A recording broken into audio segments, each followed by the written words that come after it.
He was a billionaire, brilliant and broken, living in a penthouse that echoed with silence, until the maid he barely noticed started haunting his thoughts, then his bed, and eventually his heart.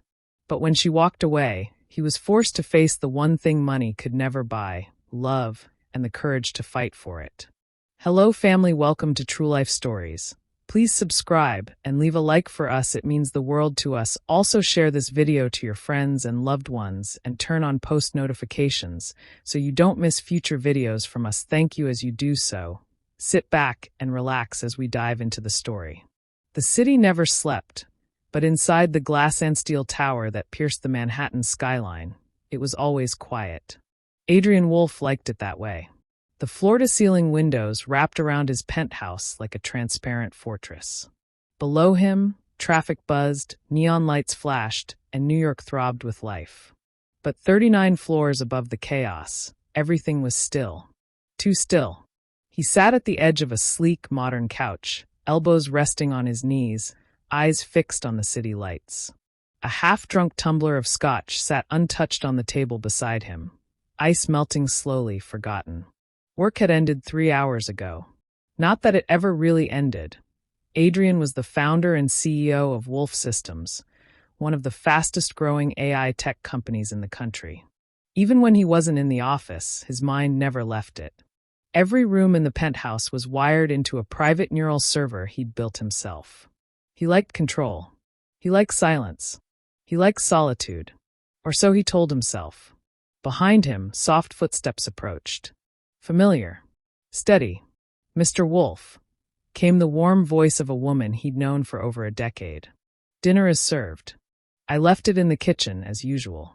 He turned slightly, catching a glimpse of Martha, his long-serving maid, in the reflection of the glass. 62 years old. Graying hair pinned back neatly, posture straight, uniform always pristine. Thanks, Martha, he said, voice low. She hesitated. May I speak with you for a moment? Adrian turned fully, one brow arched. Martha never asked to speak. She simply spoke when she needed to. He motioned to the chair opposite him. She didn't sit. I'll be leaving at the end of the week, she said simply. He blinked. Excuse me? I'm retiring. It's time. She smiled, faint but genuine. My grandson's starting school in Oregon, and my daughter needs help with the baby. I've given notice to Eric, and he's already started searching for a replacement. Adrian stood slowly. Martha, you've been with me for 12 years, she said with a proud nod. And it's been an honor. But I've missed a lot of life, Mr. Wolfe. I'm afraid I can't afford to miss more. There was no emotion in her words, but they struck something inside him anyway. Not because she was leaving. He could hire someone else, someone even more efficient, more discreet. But because she was another presence gone. Another void. He stepped forward and reached into the drawer by the marble-topped bar. He pulled out a sealed envelope, one he'd prepared a long time ago, just in case. This is for you. Martha opened it, eyes scanning the check. She blinked twice. This is too much. It's not even close to what you've earned, he said. And it's not a favor. It's gratitude. She didn't argue again. Just bowed her head. Thank you. They didn't hug. They didn't need to. She walked away quietly, the same way she always had, with dignity and grace, leaving a trail of lavender-scented calm in her wake. Adrian turned back to the window. Another person gone. Another silence waiting to grow. The next morning, Adrian didn't think of it again. He was up by 5:30 a.m., working through 2 reports on neural signal mapping before his first meeting. By 8 a.m., Eric was on the line from the office. I've finalized the hire, Eric said. Your new maid starts today. Adrian frowned.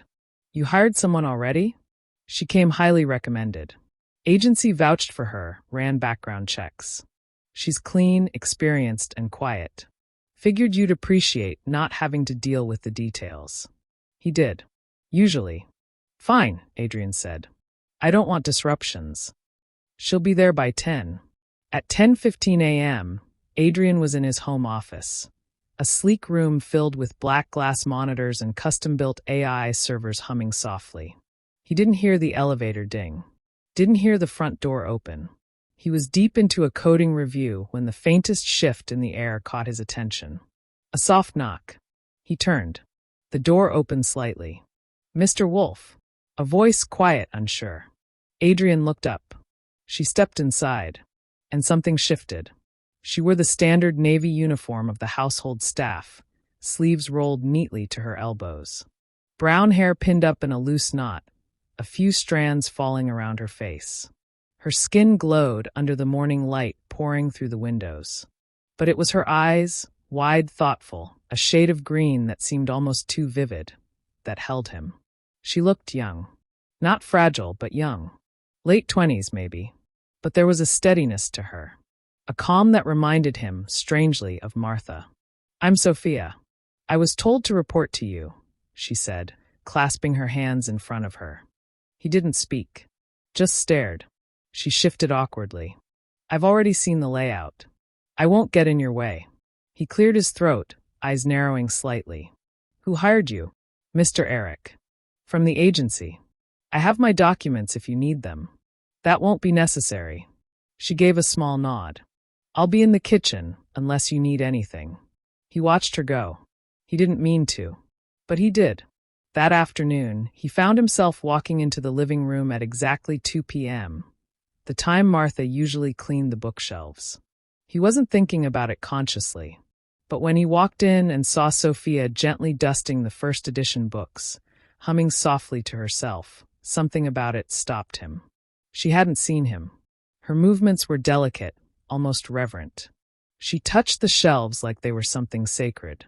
She started humming again. A tune he didn't recognize, soft and melodic. Then she looked up, startled to see him. "I didn't hear you come in," she said quickly. Clearly. She took a step back. "I'll be out of your way." He didn't say anything for a moment. Then, "What were you humming?" She blinked. "Oh, I don't know. Something my mother used to sing when I was a child." Adrian looked at her longer than he intended, then nodded and walked away. That night, he stood again by the window, scotch in hand. The city roared below him. Behind him, somewhere in the vast expanse of the penthouse, Sophia was settling into the maid's quarters. Probably reading, or sleeping, or brushing her hair. He didn't know why he cared. But when he looked out at the skyline, the silence didn't feel so comfortable anymore. It felt occupied. Not loud, just less empty. And he hated to admit it, but he didn't mind. The next few days passed in their usual rhythm, at least on the surface. Adrian Wolf kept his routines unchanged. He woke before dawn. His gym sessions remained solitary and brutal. He still read the Wall Street Journal over his protein smoothie. Still answered emails with a jaw clenched in thought. He still met with board members via encrypted calls from the privacy of his office. But something had shifted. There was a new presence in his world now, and it was impossible not to notice her. Sophia Lane moved quietly. She didn't announce herself when she entered a room, didn't ask questions, didn't hover. She worked like she had memorized the floor plan on the first day and knew exactly how not to interrupt. But Adrian saw her. Out of the corner of his eye, when she passed the open doorway to the library. The subtle outline of her figure as she dusted the glass shelves. The sound of her soft footsteps across the marble floor. The light trail of citrus and clean linen that lingered after she walked by. It was nothing, and yet it was everything. One morning, Adrian stood at the kitchen counter, coffee mug in hand, staring out at the cloud-smeared sky. Sophia entered silently from the service hallway, unaware he was there. She wore a navy blue uniform, hair tied in a simple ponytail. She carried a basket of fresh linens toward the laundry chute. She caught sight of him and froze mid-step. "Oh, I'm sorry. I didn't mean to intrude." Adrian glanced at her. She wasn't wearing makeup. Her cheeks were naturally flushed from the steam of the laundry room. She looked very real. "You're not intruding," he said. His voice came out lower than usual, rough from sleep. She nodded once, offering a polite, professional smile, and made to move past him. But something, curiosity perhaps, made him speak again. "How long have you been in the city?" She stopped, turned slowly. About 6 months, she replied. I was in San Diego before this. Why the move? There was a flicker of hesitation in her eyes. Not fear, more like calculation. Deciding how much of herself she was willing to share with a man who signed her paychecks. New start, she said simply. He didn't push further. Instead, he took a sip of his coffee, and his eyes lingered just a second longer than they should have before he turned back to the window. Sophia left the room with the same quiet grace she'd entered with. Later that afternoon, Adrian stepped into the study to retrieve a file he'd left on the leather reading chair. The room was dimly lit by late afternoon sunlight pouring through the tall windows. And there she was, kneeling by the fireplace, rearranging the stacked firewood. She wore the same uniform, but her sleeves were pushed up higher now, revealing slender arms. There was a smudge of ash on her cheek. She didn't notice him at first. Her attention was focused on the arrangement. Symmetry mattered to her, he noticed. She handled the space as if she were curating it, not cleaning it. You like things neat, he said suddenly. Sophia startled slightly, then turned her head. I like things calm, she replied. Neat is part of that. Adrian walked further into the room, the file all but forgotten. Do you find this place calm? He asked, almost curious. She paused, then looked up at him. It's quiet. That's not what I asked. A silence hung in the space between them. The kind that wasn't uncomfortable, just thick with unspoken thoughts. I think, Sophia said slowly, this place was designed to be quiet, but not peaceful. Peace comes from people, not walls. Adrian stared at her. He couldn't remember the last time someone said something in this penthouse that he didn't expect. That evening, Adrian sat alone in the dining room, plate untouched in front of him. He rarely ate here. Most nights, he took his meals in the office or standing at the kitchen island while reading performance reports. But tonight he sat properly. He noticed the place setting had changed. Sophia had lit a single white candle in the center of the table. Nothing elaborate, just something simple. Elegant. He took a bite. Paused. The salmon had lemon zest on it. Martha had never used lemon. He didn't mention it. But the next day, the lemon zest was there again. Sophia, for her part, did her best to keep the lines clear. She was the maid. That was it. She followed the daily checklist, stayed out of the way, and kept her thoughts to herself. But Adrian Wolfe was a difficult man to ignore. He wasn't just handsome, though God, he was that. Sharp cheekbones, stubble that looked intentional even when it wasn't, eyes like storm clouds before rain. But what drew her attention wasn't his looks. It was his silence, his restraint. He walked through his own home like he didn't belong in it. Like it was a cage he'd built around himself with glass walls and designer furniture. She found herself watching him when he wasn't looking, noticing the way his jaw clenched when he read difficult emails, the way he always paused before answering a question, as if calculating the risk of being honest. She began to feel it too, something small and blooming, something she couldn't name and tried very hard to ignore. 3 days later, she was in the library dusting the upper shelves when she lost her grip on the step stool. Her foot slipped, and the duster tumbled to the floor with a sharp thud. Adrian was in the hallway. He heard the noise and immediately turned, entering the room without knocking. You okay? His voice was sharper than expected. She flushed, kneeling to pick up the fallen duster. Yes, just lost my footing. He stepped forward, concern darkening his expression. That stool's unstable. I should have been more careful. You shouldn't be on it at all, he said bluntly. She looked up, startled by his tone. Then he added, a bit more softly, I'll have Eric order a safer one. Their eyes met. Something passed between them. Neither of them said anything else. But when he left the room, her hands trembled slightly as she resumed dusting. And when he returned to his office, the image of her kneeling on the floor, flushed and breathless, refused to leave his mind. That night, as he sat again by the window with his usual drink, he heard soft humming again. From down the hall. Faint, like a ghost from another life. He closed his eyes. And for the first time in a long time, he didn't feel quite so alone. It started with a painting. a framed abstract canvas that had hung for years in the hallway between the kitchen and the library. Adrian had passed it thousands of times, never really seeing it. Its brushstrokes were jagged, a blur of deep reds and blues, a chaotic storm trapped in gold trim. One night, just after 10, he caught Sophia standing in front of it, arms folded, head tilted slightly. She didn't know he was there. She stood still, completely immersed, as if listening to something only she could hear. Adrian lingered in the shadow of the hallway for a moment, before clearing his throat. She turned, startled, then quickly lowered her gaze. "I'm sorry, I didn't mean to." "You like it?" he asked. She hesitated. "It's angry. And a little sad." He stepped closer, standing beside her now. It was painted by a Russian artist. Came to New York after the collapse of the Soviet Union. Lost everything. Family. Identity. Painted this after sleeping in a subway tunnel for 3 weeks. Sophia turned to look at him, brows raised. "You know the artist personally?" "No," Adrian replied. "I bought it at a gallery. The curator told me the story. I liked that it wasn't just art. It was a wound."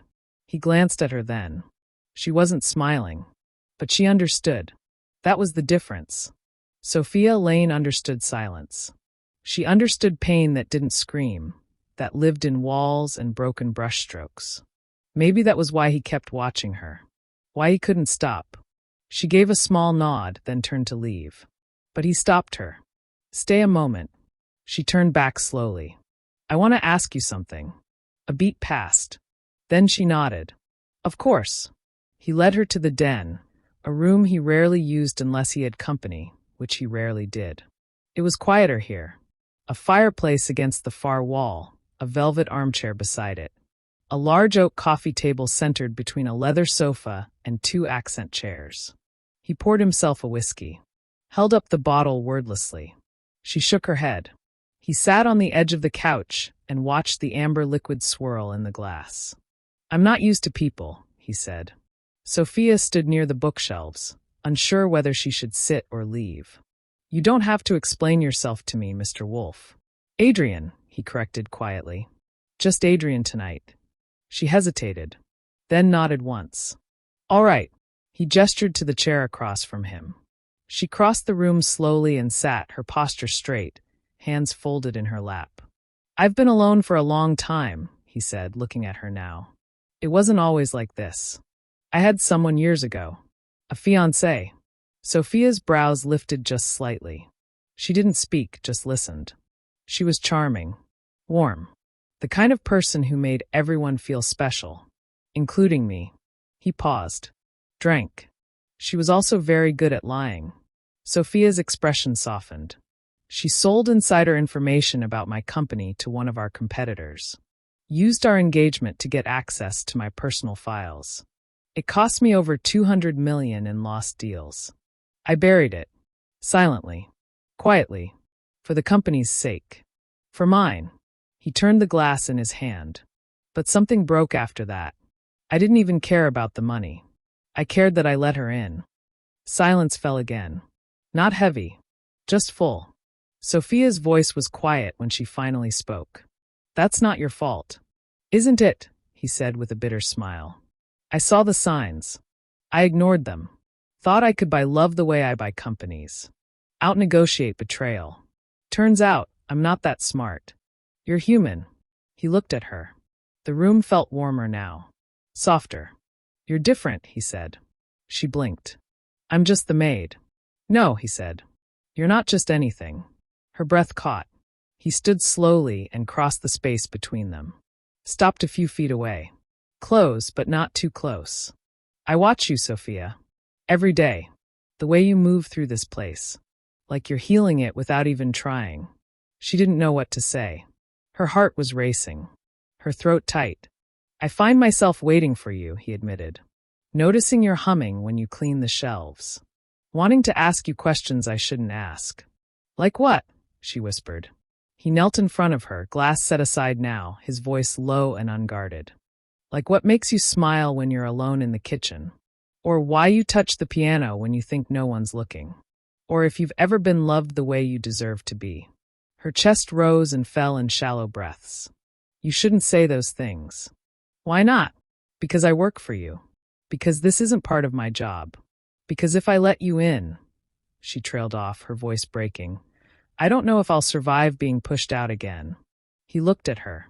Really looked. I won't hurt you. You don't know that. He reached up, brushing a strand of hair from her face. She closed her eyes at the contact. You don't have to say anything now, he murmured. I just wanted you to know. I'm drawn to you. I don't fully understand it yet, but I'm not going to pretend it's not there. Her eyes opened slowly, and when they did, there were unshed tears glistening in them.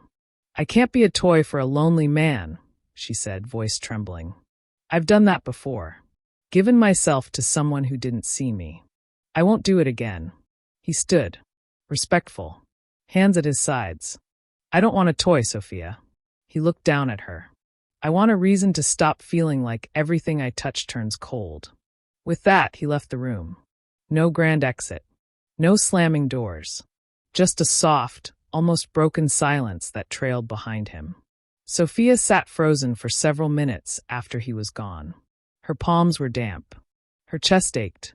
Her mind spun with 100 different thoughts and one stubborn, pulsing truth. She felt something too. And she had for days. Weeks if she was being honest. But was it real? Or was it just the echo of two lonely souls who happened to share the same space? She didn't have the answer. But as she walked back to her room that night, every word he had said played in her head like a quiet confession she wasn't ready to hear again. She lay in bed for hours, staring at the ceiling, sheets pulled up to her chin. Outside her window, the city breathed its endless rhythm. But inside her room, her heart beat to a new one, erratic, unsure, but alive.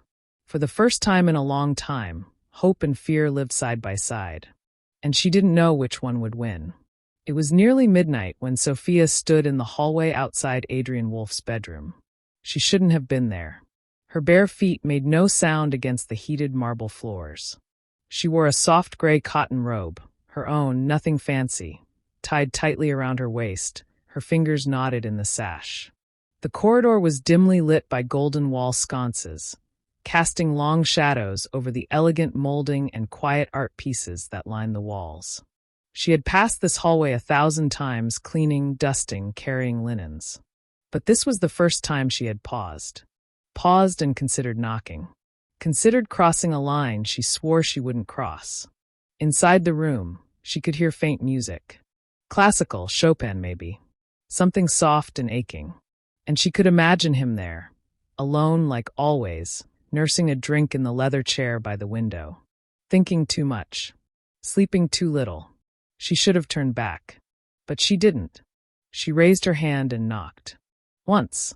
Softly. There was a pause. Then his voice, low, unreadable, came through the door.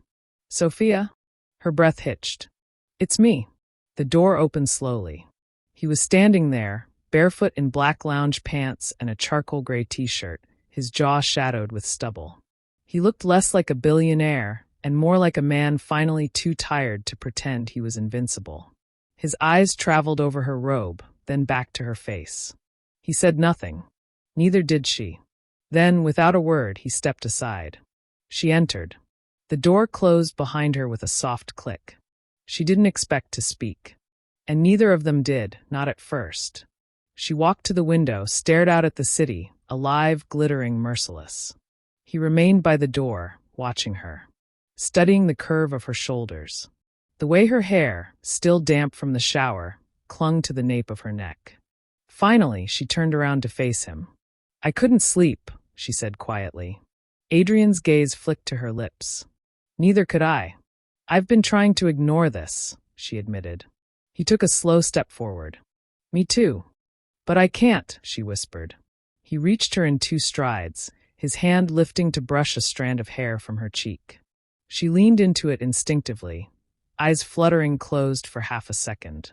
I told myself it wasn't smart, he said, that I couldn't risk feeling anything again. But every night, I find myself waiting for the sound of your footsteps, for the scent of your perfume in the hall, for anything that means you're near. She opened her eyes. "I don't want to be a mistake," she said. "You're not." He stepped even closer. His thumb gently traced her jaw. His other hand hovered, uncertain, until she reached up and placed it on her waist herself. That was all it took. Their mouths met in a kiss that wasn't rushed or frantic. It was slow, exploratory, reverent. A question and an answer tangled in breath and longing. She tasted like mint and something sweeter. He tasted like whiskey and regret.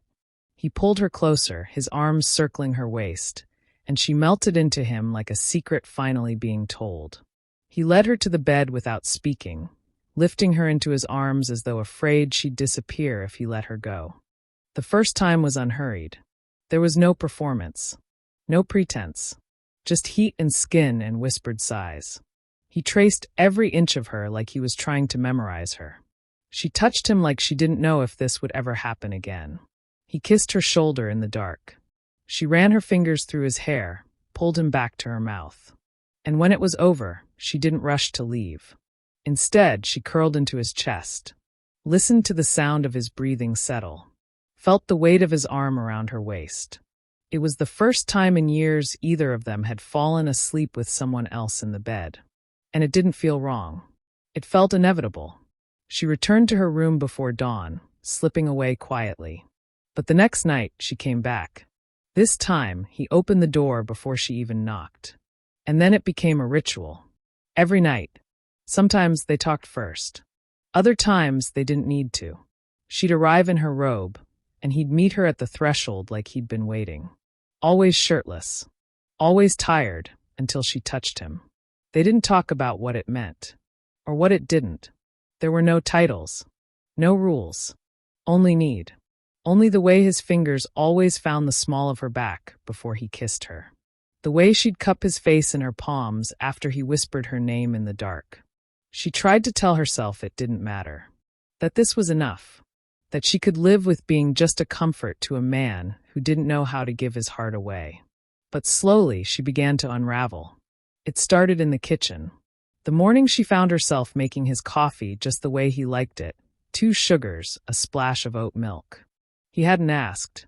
He noticed. "You remembered," he said, quietly impressed. She had just smiled and poured it into his favorite ceramic mug. Then came the small gestures. Folding his blankets. Tidying his desk, even though she wasn't supposed to. Leaving out his coat when it rained. He didn't say anything. But he saw it all. And he never asked her to stop. One evening, while she lay in bed beside him, her head on his chest, she looked up at him and asked softly, "Is this just loneliness for you?" He didn't answer right away. His hand moved gently over her spine. "I don't know what this is," he said. She turned her face away, nodding like it didn't matter. But it did. God, it did. The next morning, he was gone before she woke up. There was a note on the pillow, meeting downtown. "See you tonight." No heart. No warmth. Just routine. Like she was part of a schedule. And still, she came back again that night. And the night after that. And the one after that. Because it wasn't just sex anymore. Not for her. Not for a long time. She had fallen in love with Adrian Wolfe. With the way he looked at her when he thought she wasn't watching. The way his walls dropped only when he was half asleep and murmuring apologies he'd never say in daylight. The way he kissed her forehead like it meant something. But he never said the words. Never said, "I love you." And she was starting to believe he never would. One night, after they made love, she lay awake next to him while he slept. She turned to look at him. His brow was furrowed even in sleep, like he was fighting demons she couldn't name. His hand was curled loosely at her hip, a gesture more possessive than tender. And in that moment, something inside her cracked. He had her body. He had her care. He had her nights. But he didn't have her heart because he never asked for it. Because he didn't give her his. She blinked back tears and lay still, waiting for morning. The morning was quiet. Too quiet. Sunlight filtered through the tall windows of the penthouse in golden shafts, warming the hardwood floors and casting long shadows over the ivory rugs. The place was immaculate as always. Not a cushion out of place. Not a dish in the sink. But something was missing. Or rather, someone. Adrian Wolfe sat at the edge of his bed, shirtless, his eyes scanning the silent room. The other side of the bed was empty. Still warm, but empty. He rubbed the back of his neck, a habit from years ago he thought he'd shaken. His eyes landed on the clock, 7:42 a.m. Sophia usually brought in coffee at 7:30. He stood, not alarmed exactly, just vaguely unsettled. He pulled on a shirt, slipped his watch onto his wrist, and padded barefoot into the hallway. No sound. No faint humming from the kitchen. No soft footfalls down the corridor. His chest tightened just a little. He crossed the penthouse and entered the kitchen. It was clean. Spotless. No mug set out. No coffee brewing. The scent of lemon and eucalyptus that usually lingered after Sophia's morning routine was absent. Instead, there was an envelope, sitting on the marble island. White. Unsealed. His name written in soft cursive across the front, Adrian. He stared at it, then picked it up with fingers that suddenly felt foreign. Dear Mr. Wolfe. Adrian. I don't know how to say goodbye, so I'm writing it instead. Maybe it's the coward's way out, but I can't bring myself to face you. Not like this. I came here looking for stability. A fresh start. I never expected you. I never expected to fall for someone so unreachable, so guarded, and yet, so human underneath all that armor. You let me in a little. You gave me your nights, your silence, your breath, but you never gave me your heart, and I have already given you mine. So this is me choosing myself, Adrian, because I deserve to be more than a moment of comfort. I deserve to be more than a distraction from your loneliness. Don't look for me, please. I need to believe I mattered enough to walk away. Sophia. Adrian didn't move. He stood there for a long time, the letter trembling slightly between his fingers. His jaw clenched, then relaxed. He reread the words once, then again, and again, as if they might somehow change. They didn't. By noon, Eric was standing across from him in the office, hesitant. She gave her notice in person, Eric said. Yesterday afternoon. Said she'd prefer it remain quiet. Adrian didn't respond. Eric cleared his throat. Should I begin the process of finding someone new? The question echoed. Adrian leaned back in his chair and stared out the window. Manhattan moved on without him. Cars honking, people walking, buildings gleaming beneath the sun like nothing had changed. She was just the maid, he muttered. Eric blinked. Sir? Adrian waved a hand dismissively. Never mind. Yes. Start the process. Eric gave a short nod and left the room, leaving the door slightly ajar. Adrian sat in the silence that followed, the letter still burning in his mind. You never gave me your heart. He scoffed. What heart? That evening, 3 potential replacements arrived for interviews. One was too chatty, another too young. The third smelled too much like a perfume Sophia once wore, and he sent her away before she even reached the elevator. By the time midnight rolled around, he was still awake, sitting in the same chair he always did, the same glass of scotch in hand. But the penthouse felt different now. Colder, larger, more hollow. He told himself it was just a shift in routine, that he'd adjust. He always did. But when he entered his bedroom and saw the made bed, every pillow in its place, no lingering scent of vanilla and skin and something soft that only she carried, something cracked. And for the first time in a long time, Adrian Wolfe couldn't sleep.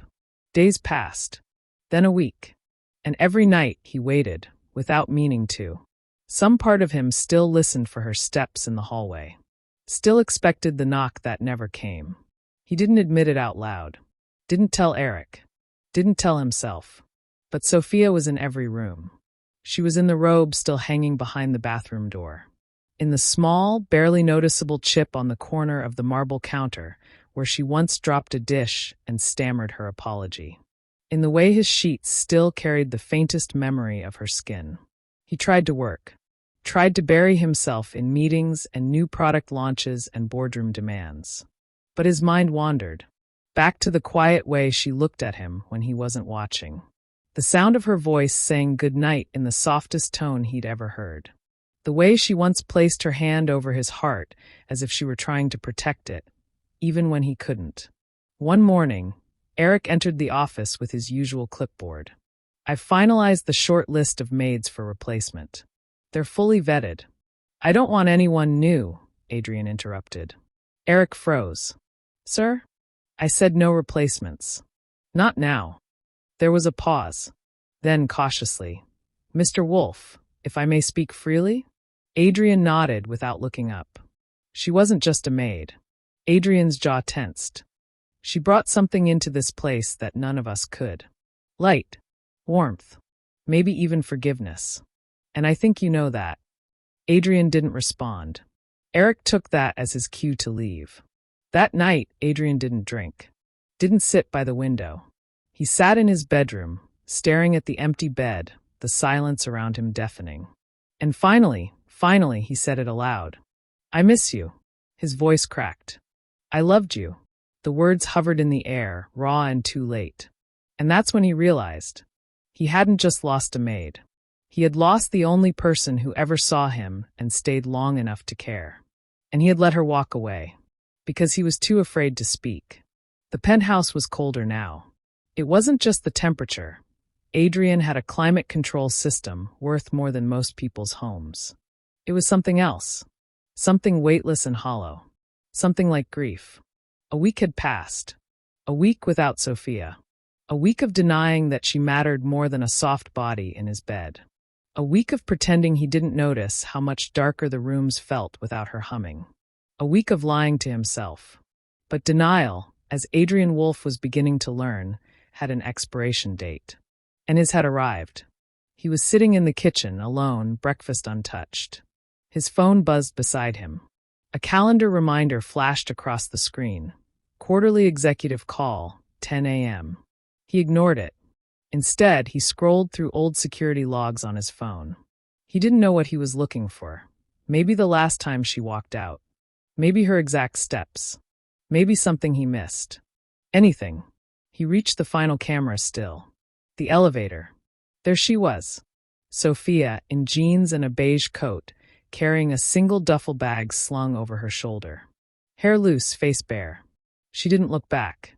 She just stepped into the elevator and was gone. He zoomed in, paused on her expression. She wasn't angry. She was heartbroken. And she had every right to be. That evening, Adrian found himself sitting in the den, a room he hadn't entered since she left. The firewood she once stacked still sat untouched by the hearth. He stared into the empty fireplace, shadows stretching across the floor like fingers pulling him backward. Then he stood, walked to his office, picked up the phone. "Eric," he said, voice tight, "I need her last known address.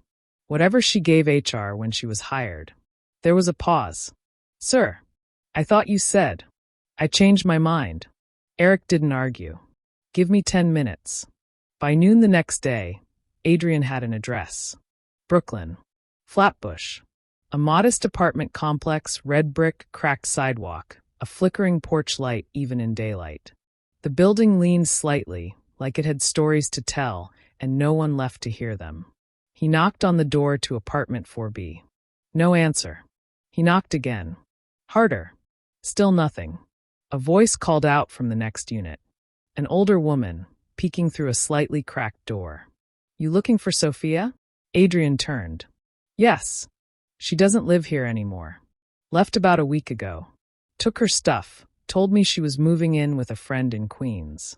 The woman narrowed her eyes. "You her boss or something?" He ignored the question.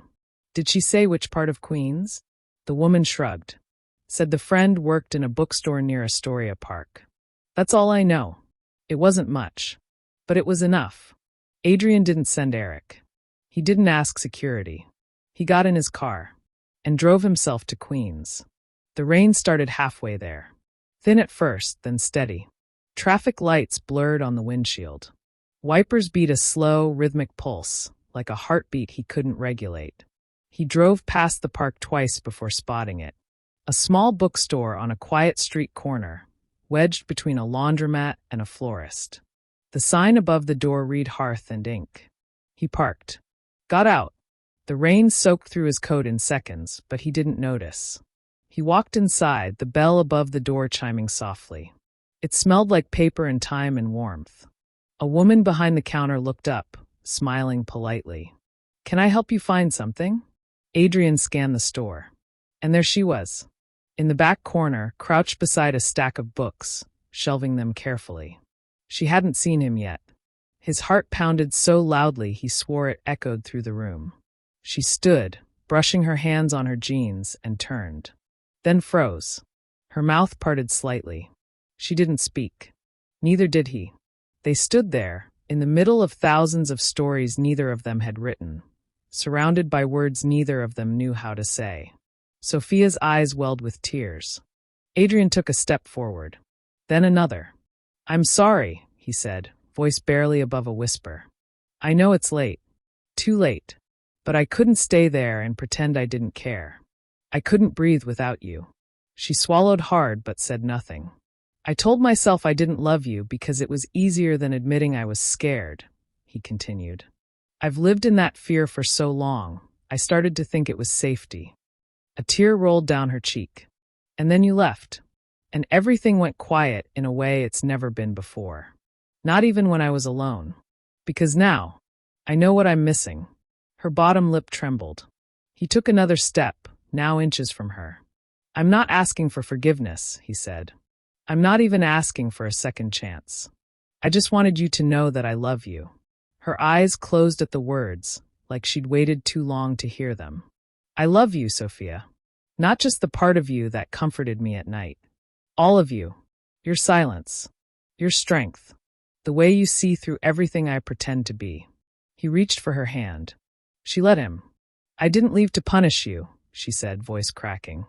"I left because I couldn't survive being invisible again." "You were never invisible," he whispered. "You were the only thing that felt real." For a moment, the only sound was the hum of the rain against the windows. Then softly, she stepped forward and wrapped her arms around him. He held her like she was the first truth he'd ever spoken. And maybe she was.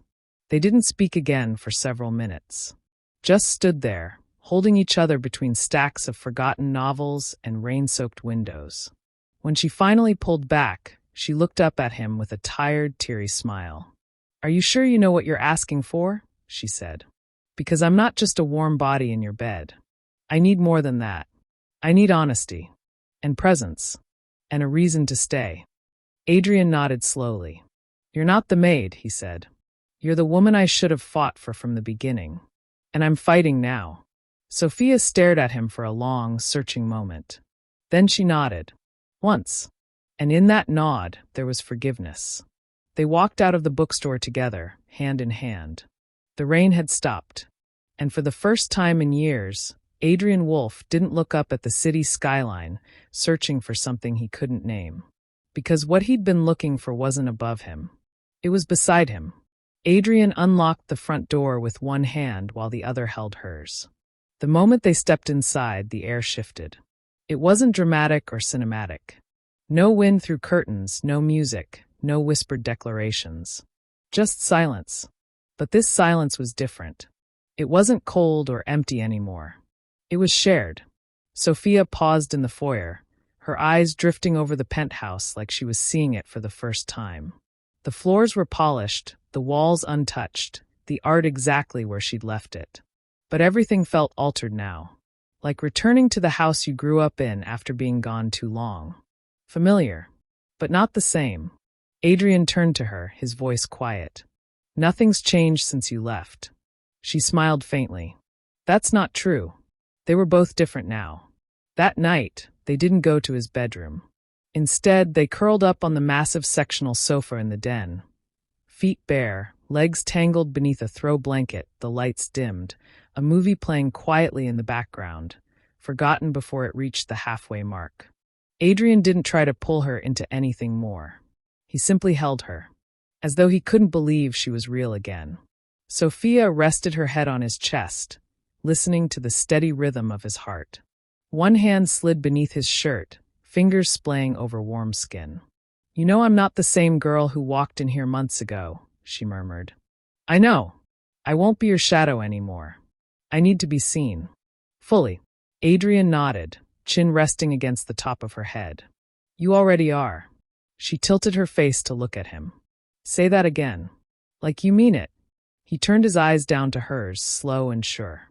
You are not invisible, Sophia Lane. Not to me. Not ever again. And in the pause that followed, something unspoken let go between them. Like the ghost of what they used to be had finally been laid to rest. In the days that followed, the penthouse slowly came alive. Not all at once, but in pieces. First came the little changes. Sophia replaced the cold metal fruit bowl on the kitchen island with a ceramic one she found in a vintage shop downtown. She added lavender oil to the laundry room. She started playing music through the speakers, soft jazz in the mornings, indie folk while she cooked. And Adrian, he noticed everything. And more importantly, he didn't resist it. He came home earlier. He stayed off his phone during dinner. He listened when she told him about her favorite childhood bookstore or the scar on her ankle from learning how to ride a bike. Sometimes she caught him watching her. Not with lust. Not with possession. But with reverence. And it scared her how much she needed that. One evening he made dinner. Not his chef. Not takeout. Him. Pasta. Overcooked slightly. Wine that didn't quite pair. But she'd never tasted anything more honest. Afterward, they sat on the balcony overlooking the glittering city. The wind tousled her hair, and she leaned into his shoulder. I never thought I'd be back here, she whispered. Adrian turned his head. You're not just back. You belong. He reached into his pocket. Sophia glanced up as he pulled something out, simple, silver, and small. A key. Her breath caught. No pressure, he said quickly. You don't have to answer tonight. Or even this week. I just wanted you to know. You don't have to knock anymore. Ever. Sophia took the key, turned it over in her palm. She didn't say anything right away. But then she reached for his hand, interlaced their fingers, and held on. Weeks passed. The city changed from late spring to early summer, the nights warm and alive. The penthouse no longer felt like a high-rise fortress. It felt like a home. Sophia began studying online, interior design, her passion. Adrian encouraged it, even cleared out one of the unused guest rooms to set up a design studio for her. He brought her coffee during Zoom lectures, proofread her assignments, listened when she talked about texture, balance, light. He'd never been that kind of man before. But for her, he became one. And for himself, he became better. One Saturday evening, he invited her to the rooftop. Just the two of them. No staff. No wine glasses arranged by assistants. Just a candlelit table. 2 plates. A private view of the New York skyline. Sophia wore a soft navy dress that fell just above her knees. Her hair was down. No makeup. Adrian didn't wear a tie. He didn't need to. He stood as she arrived, pulling out her chair. He looked nervous. Sophia blinked. You okay? He cleared his throat. Yeah. Just haven't done this before. She smiled. Dinner? No, he paused. Dinner with a woman who makes me believe in things I thought I buried. The candle flickered between them. She waited. He slid a small box across the table. She didn't open it right away. You're not proposing, she said carefully. No, he answered honestly. Not yet. I know we're not there. She exhaled, shoulders relaxing. But I want you to know I'm not going anywhere. And if the day comes when you're ready to share everything, not just the nights, but the mornings, the storms, the quiet Sundays, then I'll be here. And this will be waiting. She opened the box. Inside, a simple white gold ring, not a diamond. A tiny sapphire set in a silver band. Understated. Elegant. Just like her. She touched it with her thumb, then closed the box. Then stood. Adrian stood too. And before he could say anything else, she stepped into his arms. And kissed him. Long, deep. Without fear. When she pulled back, she whispered, I already chose you. Later that night, they lay side by side in bed, tangled in each other, limbs warm beneath the cotton sheets. The window was open. The city hummed beyond. Adrian looked down at her. I used to hate this place, he said. Every room echoed with silence. And now, she asked, fingers tracing circles over his chest. Now, he said, pressing a kiss to her temple. It breathes. And he was right. The penthouse wasn't empty anymore. It was full of laughter, of shared meals, of music in the hallway, of quiet kisses in the early morning light. Adrian Wolfe wasn't lonely anymore. And Sophia Lane? She had finally found her home. Not in the marble floors or the designer walls, but in the heart of the man who once swore he didn't have one. We have come to the end of the story. I hope you enjoyed it. Leave a like and subscribe to my YouTube channel for more interesting stories.